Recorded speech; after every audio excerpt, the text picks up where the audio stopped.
Okay, so before we start off with the questions, I'm gonna give a brief description of Nathan's journey. So Nathan Copeland is a pioneering figure within the neurotechnology space, and he's known for his experience with BCIs. Basically, after a car accident in 2004, which left him paralyzed from the chest down, he became an active participant in BCI research at the University of Pittsburgh.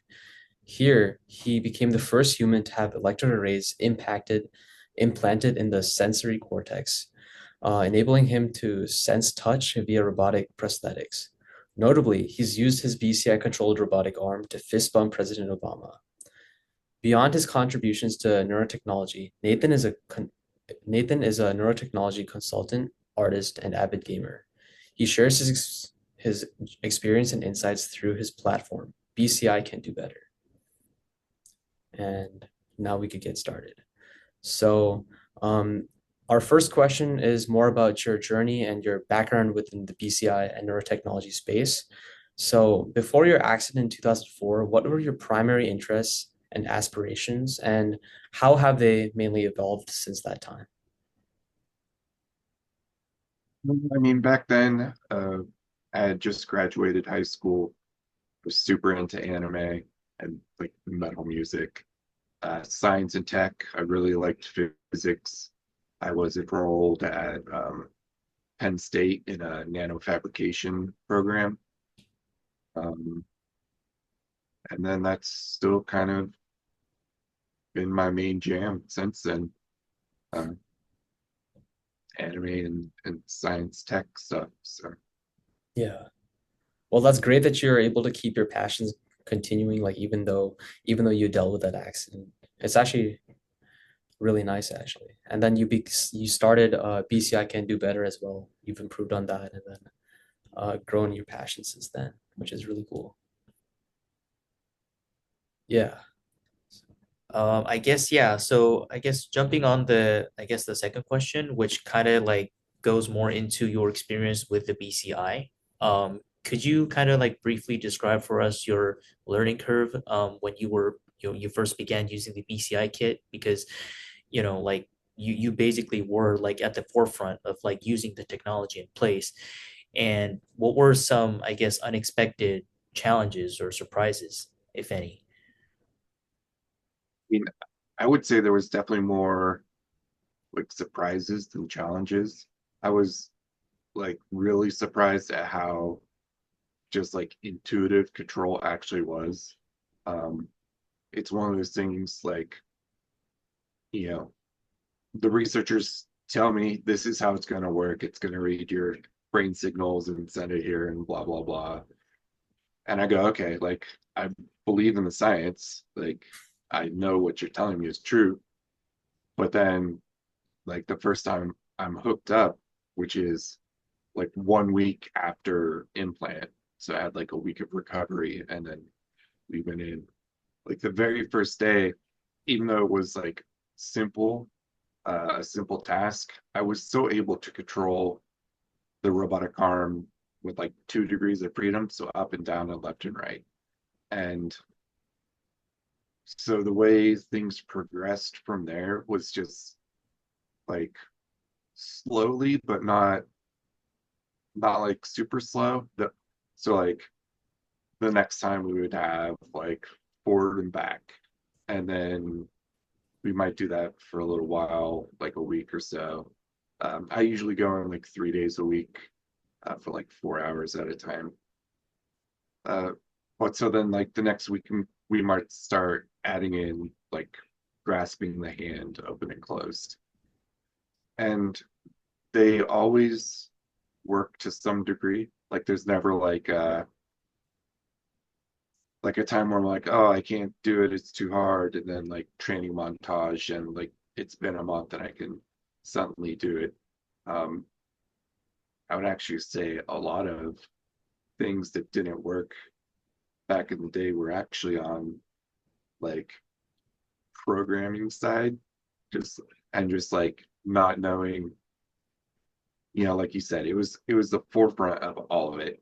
So, we went through a lot of stuff the hard way, I guess, like from the beginning, just learning how brains work and how computers like interpret what you're thinking, because it's not like it's not mind reading, so it still can be wrong or not very good. So a lot of the things like fine tuning, you know, program stuff and the complicated stuff. I can parrot back some of it because I hear it a lot, but I don't know what it all means.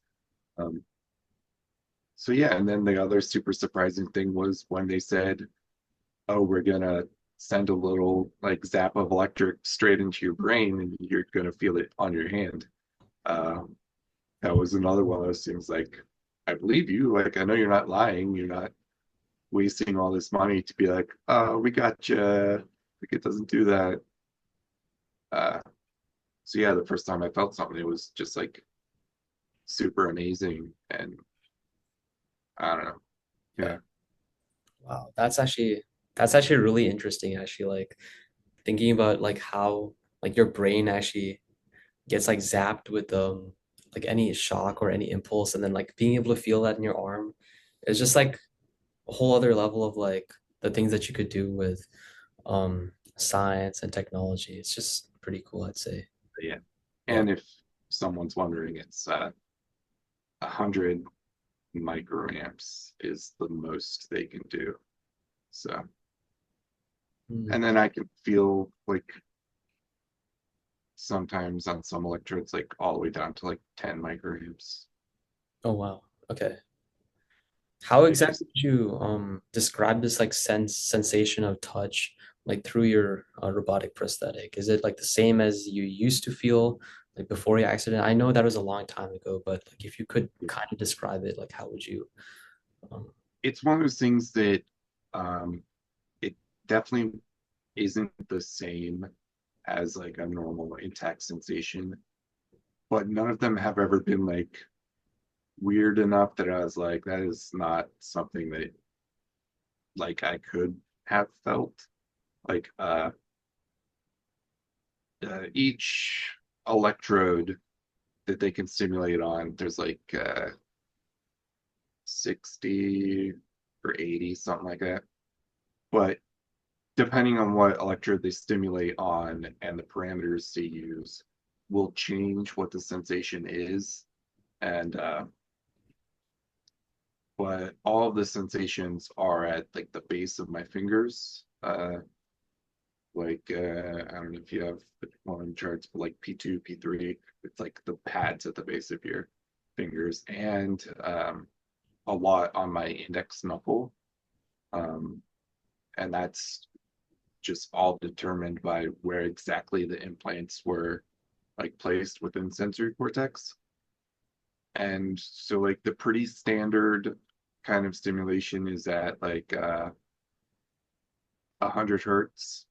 So a lot of that just feels like a tingle, a pressure, um, some like warmth.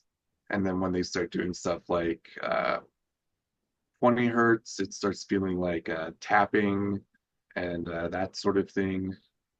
And like over the years, they've done a lot of different things with how the stimulation is actually sent. Like there's a lot of like biomimetic stuff that kind of uh, they try to like send a pulse the same way that you normally would get it through your brain. But um, yeah, and it's not the same, but it quickly became second nature. Like especially when when I'm getting the sensation back from the robotic hand, uh, brains are crazy and they can adapt super easily. So even though I might feel like a weird kind of pressure and tingle in my index knuckle, when I see the robotic hand grabbing an object, like I very quickly associated that with, okay, like I've made contact with the object. The amplitude would go up and down based on how much like torque is on the finger motor. So like if I had a strong grasp, it would feel more intense. And yes, not the same, not different enough that it was super weird, and it's second nature, like pretty quick.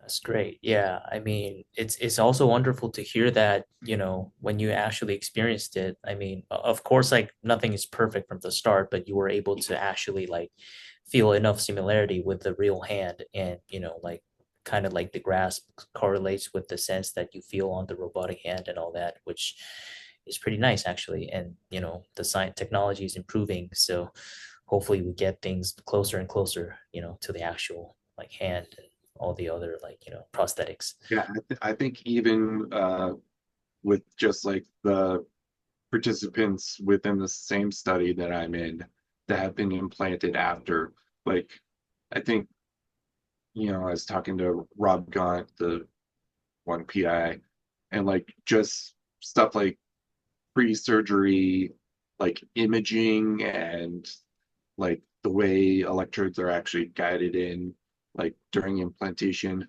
they've gotten a lot better at like targeting a more specific location. Because like ideally they would have wanted sensations on like my fingertips. Um, but you get what you get, I guess. Yeah, for sure. Also, I guess we had another follow-up question. So when you have your implant, right, and all the, equipment that the team provides you, um, how has the device's performance like changed over time? And if they had to do replacements or maintenance, what kind of things did they have to do, both in terms of hardware and software? So I think a lot of the actual hardware at the lab is the same. Like some of it might just be newer, but it's all like basically the same stuff. And then like in 2000, I got approved to bring home a system to my house, and it was like a medical grade tablet that was like it was pretty low power, like an iPhone was probably more powerful, but it was like already FDA approved to be like used in like lab settings and all that. And it I had to run it on battery power because we weren't allowed to plug it in. And so uh, I got to use that right as everything was shutting down at the pandemic. And so that was really cool, but it still was like not the coolest. But obviously like it I can't do stuff with like stimulation at home. That's like rules and stuff about zapping your brain, and that's like a whole other set of equipment. And then just a couple years ago, they came out with a newer system at home. It runs on like a Surface Pro, so like it's way more powerful, and it's just uh, so I can still do like train a cursor decoder and play like games or draw. But as far as well, software's changed a lot. They just are better at, you know, decoding what the brain is doing, and, figuring out where to look within signals and all that kind of stuff that you just is like the natural progression of just doing this stuff. But hardware in my brain, it's been the same, and you can't really do anything about that. It's kind of, I mean, if you know about implants, like you will always get really good signal in the, beginning after implant. It'll eventually drop down some and kind of stabilize, and it's like that. And so mine's been like that. Like it's obviously not as good as it was. Um, like I can tell that. Like it's just not as uh I guess like responsive, maybe. Like it's different. Like I could just tell it's different. And I can watch old videos of me using like the black robot arm that I'm just like flying around. And I also didn't treat that robot arm very well. It got smashed into the table and fingers were always broken. And we've we've changed robotic arms a few times since then. And that always brings a different kind of sense of control to me. Like in it's still the same, but it feels different to my brain somehow.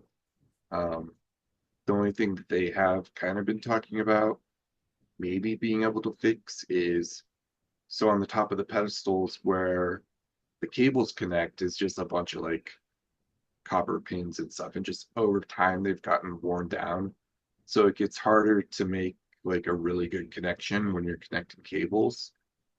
But last I heard, uh, doing whatever, resurfacing them involved some sort of chemical that they were worried about spilling on me, and only one person that was around could do it, and they've never done it before. And I was like, just throw a tarp on me, I'll be okay. Wow. But yeah, so it's kind of right now the tech is just you put it in and then you use it till it's broke, and mine hasn't broke yet, so I'm lucky. And yeah, Yeah. hopefully it lasts for a while. But also, I kind of wish I could get some new ones and do all the cool stuff that I could do now, but the system doesn't work as great. Hmm. How often do they like replace this type of technology? Is there like a set amount, or is it just like whenever it breaks, it breaks? Well, it's I think technically the Utah Array from BlackRock is like a device that's approved for a 30-day implant. And then like through these studies, it's kind of use it till it's broke. And when I signed up for the research study, it was a 1 year like efficacy trial that was like if everything's okay at the end and we haven't melted holes in your brain, like we'll submit stuff to extend it to the FDA. They didn't say melt holes in my brain, but I know that's what they're talking about. Uh, so then it got extended to up to 5 years, and then I hit that, and then 10 years, and uh, just like a few months ago, they got all the stuff set up that now it's uh, 10 or 15 years post implant that they can stay in. And the I've had the records since I hit 7.5 years. So the closest behind me was 7.5 years. Um, Yeah. yeah, which is nuts that they still work. But I always said you know, their stuff is based on monkeys, and monkeys are, probably banging their head and scratching it with poop on their fingers and stuff. I'm like, I can do better than a monkey. So So true. Yeah. So once the brain like implant is made, right? It's not really like replaced that frequently because of course there are like surgical risks involved, like every time you have to do that. But um I guess how many devices do you have right now on yourself? Like, or is it just like one like robotic arm that they're just working on? so I have 4 arrays implanted, two in sensory cortex, two in motor, and then those are wired to two pedestals that are screwed to my skull. And the robotic arm stuff is only in the lab. And technically, I did have a surgery to replace them because, a couple months in, uh, the sensory ones weren't in the right place. So we elected to just, you know, my options were give up now keep going for a while and then give up, or just keep going and plan to put new ones in when they're taking the old ones out. I was like, you have to open my brain, like open my skull anyways. You might as well put some new ones in. But beyond that, like there's no path to really upgrade. Like once I'm done, it would be completely up to the study, like the team at Pittsburgh, if they were going to re-enroll me into the study again. Because right now that's really the only way you can get any of these implants. Okay, that's good to know. From there, we bet that your journey has definitely gone like very mainstream, like throughout the internet, throughout like the whole nation, honestly. We were just wondering, how your interactions with certain people, such as President Obama, like came about, and how exactly, or like what that actually meant to you, like what it symbolized to you, and for the field of neurotech. I just went into the lab one day. It was like 2016. They were like, "Hey, do you want to meet the president?" And I was like, "Yeah, why would I not want to meet the president?" Because Yeah. like at the time, I was like, "Who wouldn't want to meet whoever's the president?" My answer might have been a little different after that, but uh, probably not, because it's still cool to meet a president. Hmm. Uh, but he was hosting the White House Frontiers conference. I don't know why that slipped me up. Uh, on the Pitt and Carnegie Mellon campus. So it brought together like all the cutting edge, like medical tech, all that kind of stuff. And it was just super cool, like meeting him. Like it was like one of those things that I was like really nervous about, like up until we came over and started like talking. And then we were just like two dudes talking about stuff. It was really nice that he was there because he actually knew and cared about the science and like advancing like the world for better. Like he wasn't told go there and shake this robot hand because it's going to be like a good publicity like picture or whatever. Hmm. Um, it's one of those things I wish I could like we could have like talked more, but it was a whole event, so you had to keep moving on. But yeah, he's the coolest person I've met from any of my adventures within the study. See. Yeah, no, that's really cool, actually. I would love to Yeah. meet the president too. And just yeah, shake hands and all that Yeah. stuff. Actually, after that event, just out of curiosity, did you ever have a chance to interact with the president or his like close aides again, like during his tenure, or No, no, not really? Okay. one of the things that I got a little clip of me was in his like top moments that like was on some web page like when he was leaving office, which was kind of cool, but never actually interacted with him after that. I see. Yeah. Hmm. I mean, Yeah. presidents have their own schedules and stuff, but it was very Yeah, great that he came and showed a lot of interest about the advancement of neurotech, because it's very yeah, important. I mean, there are people who get into like fatal accidents who are paralyzed and all that, and it's very important, to give them like a second chance to, like live like yeah. Like very, that's the whole reason I joined the study was uh like I knew it really isn't going to benefit me like in the long term. Like it, it it has benefited me because I've grown as a person and had lots of experiences and stuff, but it's not like fixing me. It's not giving me like a long-term uh, kind of solution, I guess, kind of like if you think about it that way, it's just everything I go through now uh, will push the tech forward so that people that have like accidents or like uh, any kind of like degenerative diseases and stuff kind of have options in the future. Um, so that's why I'm okay with doing some of the boring stuff in the lab. It's not all fun, but yeah. it Yeah. all is important. Yeah, I mean, we really appreciate, like your, I guess, willingness to, just participate in the study because yeah, like I mean, so far, I mean, like we see these like advancements, right? Like what we can achieve and like we can see like what we can improve upon.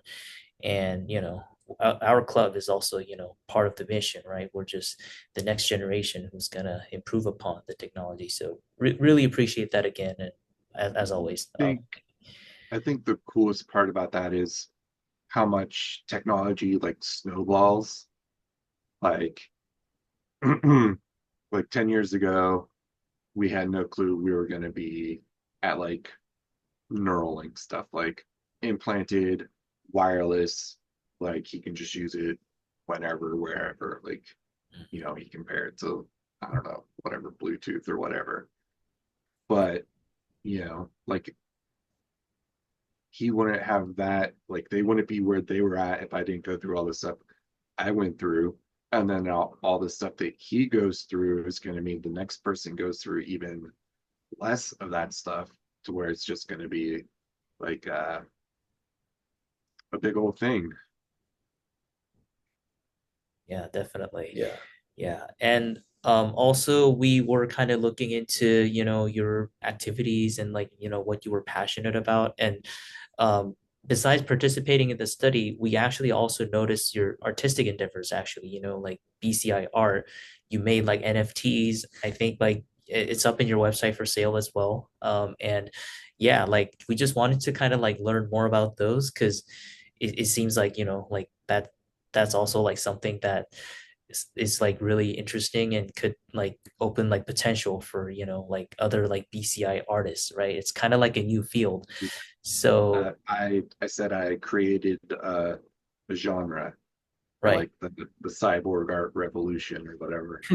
Yeah. So drawing just came about as a really easy way to assess cursor control.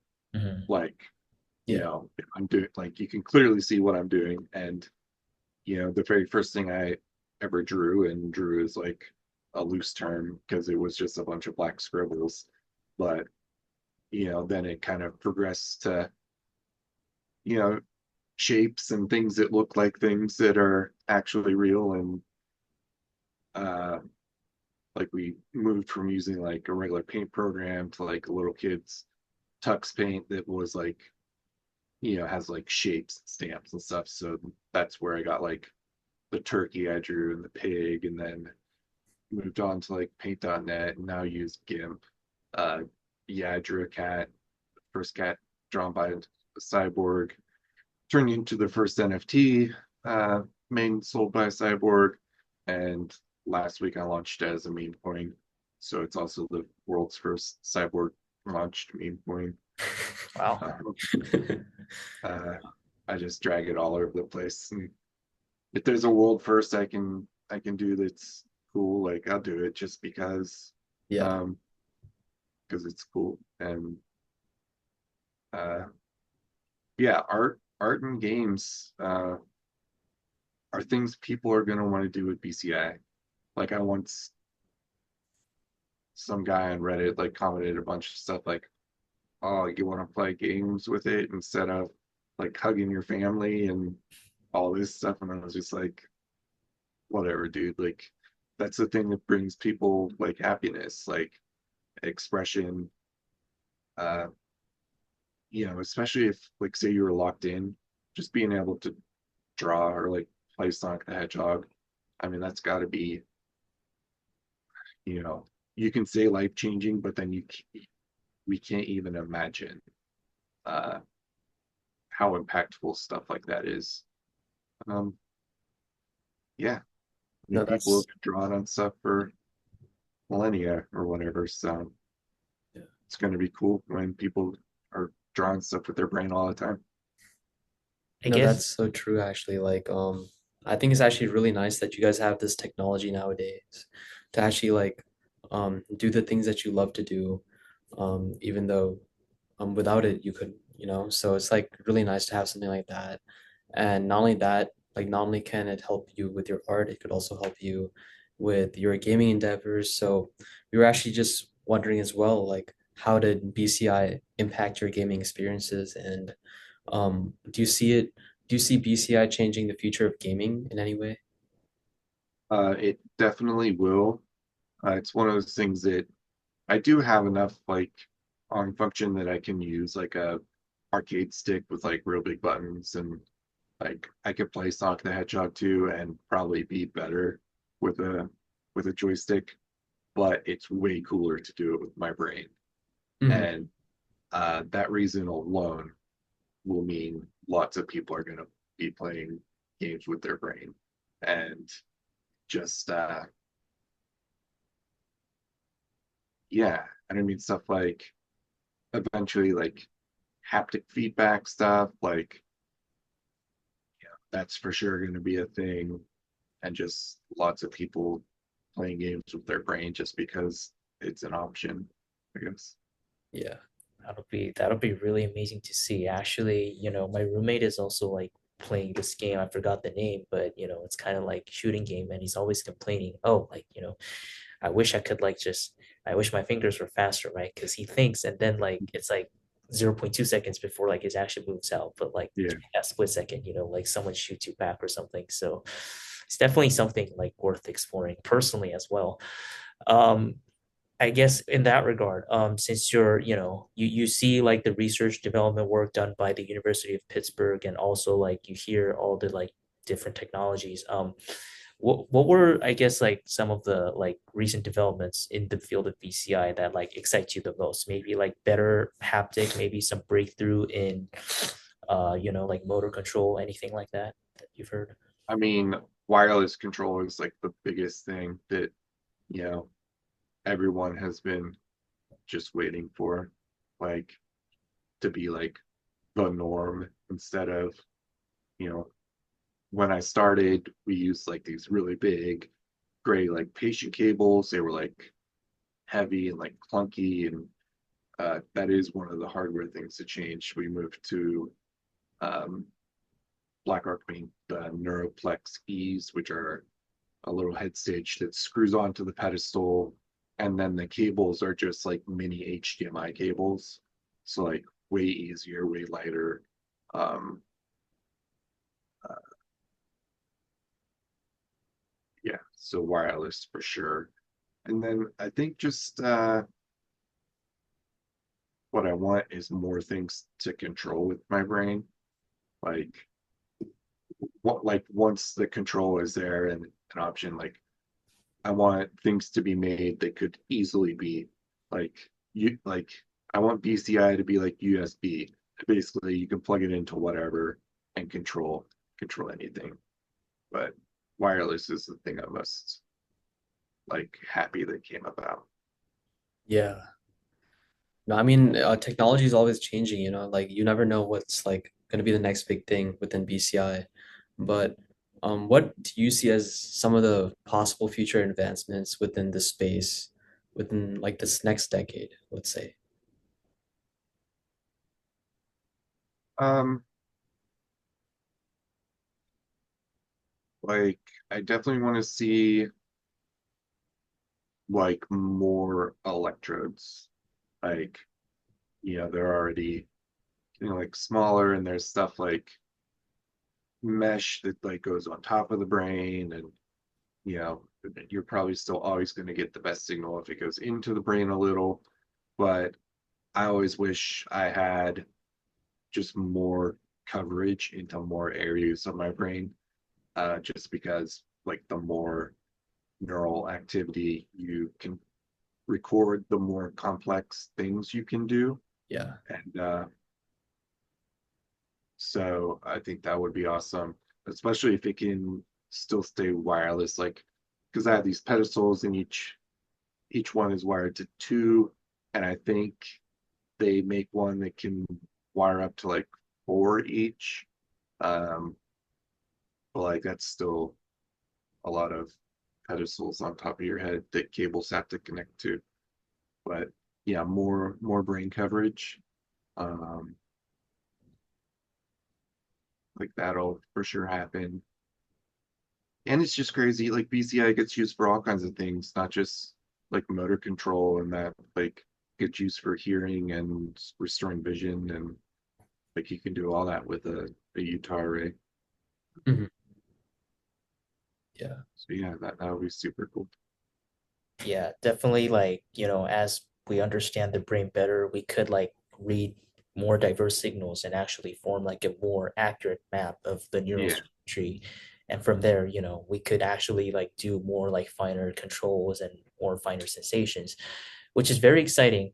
But I guess another challenge that comes with the innovation of technology is, availability, right? Like how do we make it like affordable to as many people as possible? Because sometimes what's going on is like we have the technology available, but like, like it's hard for like the majority of people to access that because like, it involves surgery, it involves, follow-up studies and, like which does come with a lot of cost. So how would you personally envision we could make BCI affordable for everybody?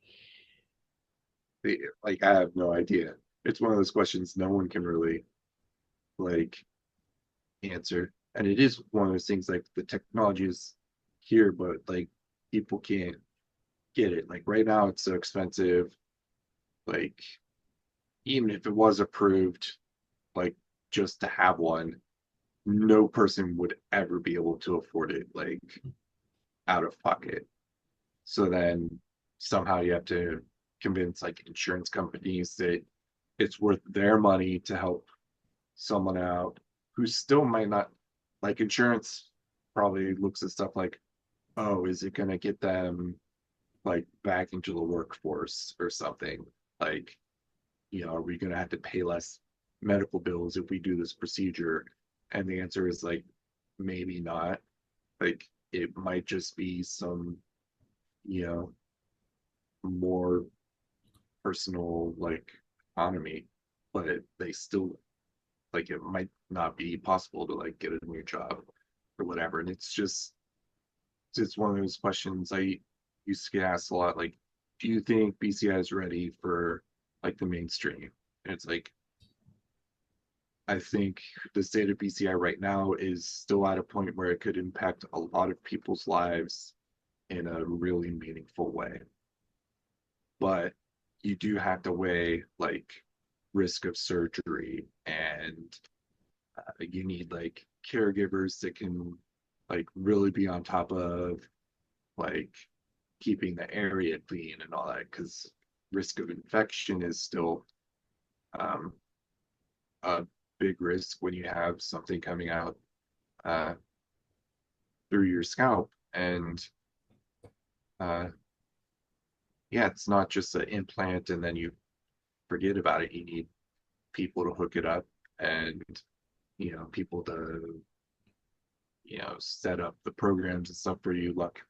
Luckily I can use a touchpad and a keyboard and stuff, and I just know enough that I can do things easy. Like they made a GUI for me, so I don't have to type a bunch of crap in MATLAB, Hmm. but it's still not the easiest thing. And then if something doesn't work, like who do you call? There's only a handful of surgeons in the world that can do the surgeries. The manufacturers of the chips can only put out so many within a year. And then how do you decide who gets it whenever it is available versus not? Like it's a very complicated mess Yeah. that, you know, hopefully someone can figure out. Um, but that someone's not me for sure. Like I can be like, oh yeah, we should just, is covered by insurance and everyone can get one. Yeah. But it's not gonna happen like that. So Yeah, no, that really sucks that it's like not as available like to the mainstream public, especially for other individuals that are like facing these type of issues with like paralysis. But I mean, a lot of the people that do undergo um like that do undergo these procedures, they're doing so through ma many research studies, right? So yeah, like those that's the people, only way. yeah. For those people that are undergoing this like neurotechnology research, is there like any advice that you would give to these individuals based on like your past previous experiences um, within the BCI space? I mean, I think everyone that joins a study knows that it's not going to be perfect. Like it's it's research and things are going to go wrong and things, aren't like it's not a permanent solution. It's, your study might run out of funding, like Ian Burkhart at Battelle. Like his study just didn't have any money, so you know he lost access to that um, kind of stuff. But I think if anyone's like really interested in it, I would definitely say go for it. And finding research studies to join is way easier now. Like with the internet, and like I think you can sign up to be on a list for like Neuralink on their website or something. Like, or at least, some sort of contact form. And that's awesome. Mhm. And I guess to follow up on that as well, since how many years have you left for the University of Pittsburgh research? Was it like 5 years or 10 years, right? Yeah, So 10 more years to go from now, is that right? five from now. Oh, five from now. Okay, okay. Um, I guess would you be willing to continue on the research studies, or I guess, like do you think, you've done your share, it's about time that they should move on to like other individuals? Like, I guess what are your personal thoughts? So right now, my feeling about the arrays lasting another 5 years, like I kind of like I'm like, I get it if they don't make it another five. Like it's been a long time. Mhm. Uh, if I was offered the opportunity to be re-implanted and re-enrolled in the study, I would take it in a heartbeat. Especially like I said the other time, like they have to open my head anyways. They might as well stick some new stuff in there. I'm just gonna have some more bald spots on my head where the pedestals come out. But even if it wasn't offered through Pitt, maybe I might try and get into another study somewhere. But that's like moving is a big deal. And, a lot of my support comes from my family. And then it would be like, they can't all come with me. And it would be tough, but I would think about it. I see. Yeah. Yeah, so I think, like if you're more than willing to, participate in the study, hopefully they also like, automatically extend it, because as you said, like they have to remove it anyways. So, Yeah. like you have to go through the surgery like anyways, like I within say I hope it's 5 like a years. phone plan, like my Right. contract's up and I'm due for like a new phone, like a Yeah, new phone. yeah, pretty much, yeah. I guess, like jumping off on that, like since we're asking these questions like about like your future plans and prospects, so what are some of your personal goals and looking forward, 5 years, 10 years, or even like 20 or beyond, both in the realm of neurotechnology, and your hobbies, right? Like games and Yeah. arts and other stuff. 20 is for sure too far to look ahead. Right. Yeah. 5 years, if I'm not in the study, I hope that I'm still like able to do like speaking engagements and stuff. Mhm. Like I traveled to Japan twice to speak and stuff. So that was always one of my dreams. And like I still will have, 10 plus years of experience that I can tell people about. So hopefully people still want to hear that. And art, like I'm sure I will still try and make some art. I don't know if anyone's gonna find it valuable after it's not BCI, but Mhm. also sometimes they don't find it that valuable now. It's one of those things that, you know, I know a bunch of years from now, they're gonna look back and be like, that was the first, and it was revolutionary. Yeah. And then I'll probably be like senile by then. But I it'll be guess cool just knowing it'll happen.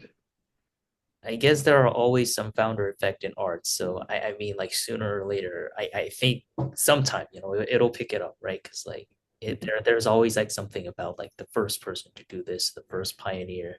And yeah, I mean, BCI isn't going anywhere, right? The technologies that we have, Yeah, they stay it's here. gonna keep expanding. Right, right. Like I think already like every year more people get implanted than the year before, and it's nuts. Yeah, it's definitely possible that they could implant you with like newer technology, even better technology that could like allow you to do even more impressive things than you are already doing, right? So yeah. Definitely. Yeah, I guess since you also mentioned like you wanted to go to Japan and talk, right? So what are like some of the countries that you would personally want to visit to talk about the technology since you've been, mainly in the US, um, just to I bring it sure more. want to go to Japan again for, for a third time. I mean, there's a lot of people in Japan. Like they need to hear the word. I the only countries I've been to are Japan and France. And it was a heat wave the summer I went to France, and it was like miserable. But it would be cool to go back in like a more uh, friendlier climate. Like Germany always seemed cool. Uh, Korea, like Seoul and stuff. Like Yeah. uh, I don't know. There's like all kinds of places. There's places I never even heard of that are like awesome places. Yeah, no, that's great. That's you should definitely go to some more places to give talks like about your journey and about your experience with BSAT. Because honestly, I think a lot of people would love to hear about what you have to say within that field. But yeah, I think that concludes our interview. It was really a pleasure to have you, Nathan. I think your talk, this interview, like would teach a lot of to our students within CruX, and it'll actually be like very interesting for them to hear about your experiences, your journey within BCI. So yeah, Yeah, like it was yeah. awesome to Yeah. get to do stuff like this. Mhm. We also appreciate like your very, very fast response when we sent the link Yeah, to message. It was actually I think you almost set a record in terms of like response times. It was very, yeah. Yeah. So we do appreciate that as well. yeah. Yeah. Um, I guess, any, I guess like last minute comments you want to make, I guess, whether to us or to Crux or to whoever would be like watching this interview. Mm, I guess one thing is like joining the study basically gave me like a life purpose. Like it kind of seemed like, it's cliche when people say everything happens for a reason, but uh, I'm always the kind of person that just goes with the flow. And I've been lucky enough that that's taken me like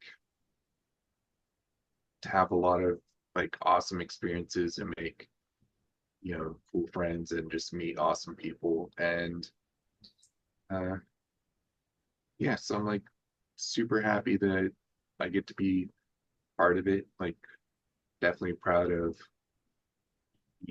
the work that not only I have put in, but all the people that uh, you know, are at the labs. Like I started with there was just two grad students and that was the whole team. And then now there's like grad students, undergrads, postdocs, like there's three participants in the study. We've moved to like a way larger lab space and it's just uh awesome to even look back and be like, oh, that guy that was a grad student when I started is like a doctor that's like a major part of this, you know, that he moved to the lab in Chicago. It's like the Mhm. sister lab to Pitt. It's like awesome just to be like, oh, like he moved away, has a family, and is still like a really important part of the BCI research. It's just kind of, that also makes me feel old though. Amazing. Yeah. Yeah. It's kind of like, it feels kind of, I guess, nostalgic, right? Since you've been participating in the study for such a long time, you also like see like not only yourself, but also like the people I'm in on the like lab. my fourth set of like Yeah. grad students and stuff, and it's, I don't know, maybe it also helps me stay feeling young because I'm always hanging out with like 20 something year olds. Yeah. But then sometimes I'm like, wow, you're a youngin, but I guess, like as long as you surround yourself with young people, I guess, that's when you feel young, right? And yeah, so, As long as it's positive and like you're doing whatever you enjoy, like it's just gonna be a great experience for you. Right? that, Yeah. yeah, yeah. Um, yeah, like also like, I do hope like, and thanks so much again, like coming to the CruX near the Neurotech conference, first of all, and also for this interview.